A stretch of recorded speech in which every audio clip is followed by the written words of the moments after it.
Quante volte lo sport è stato metafora per la vita vera?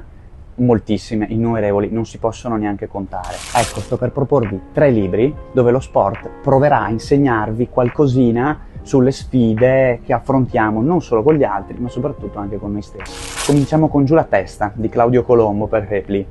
Il libro racconta forse del più grande match della storia del pugilato, quello tra George Foreman e Muhammad Ali, il 30 ottobre 1974 a Kinshasa, in Zaire, l'attuale Repubblica Democratica del Congo. La strada che ha portato a quel match, quello che è successo sul ring e quanto è accaduto dopo, sono qualcosa che va oltre la dimensione del pugilato. Si parla di umanità tra 2 grandi campioni che non hanno mai smesso di rispettarsi. Infatti, quando Muhammad Ali, anni dopo, dovrà salire sul palco per ritirare l'Oscar e non sarà in grado, a causa del Parkinson che ormai da anni lo affliggeva, sarà proprio George Foreman a porgergli il braccio per aiutarlo in questa sua ultima grande impresa. Continuiamo con Senna e Prost di Umberto Zappelloni. Quando si legge Senna non possiamo esimerci per farci scendere una lagrimuccia. La rivalità tra Senna e Prost vista dagli occhi di un uomo che l'ha vissuta sulle piste e che è andata oltre, è cominciata in una mattinata di pioggia a Monte Carlo nel 1984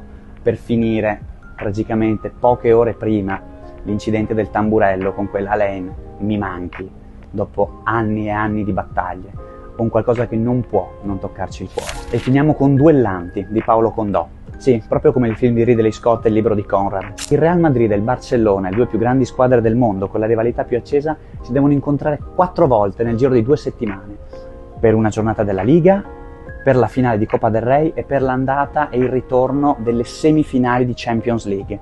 Beh, non è solo una sfida tra Real Madrid e Barcellona, ma soprattutto una sfida tra José Mourinho, lo Special One, e Pep Guardiola, l'allenatore che all'epoca aveva appena cominciato a vincere e a riscrivere le pagine del calcio. Diciamo solo che le parole di Mourinho in conferenza stampa sono rimaste tuttora nella storia dello sport, ma le prestazioni del Barcellona di Guardiola, di Messi e di Iniesta sono qualcosa che va oltre lo sport del calcio. Parliamo direttamente di storia dell'arte.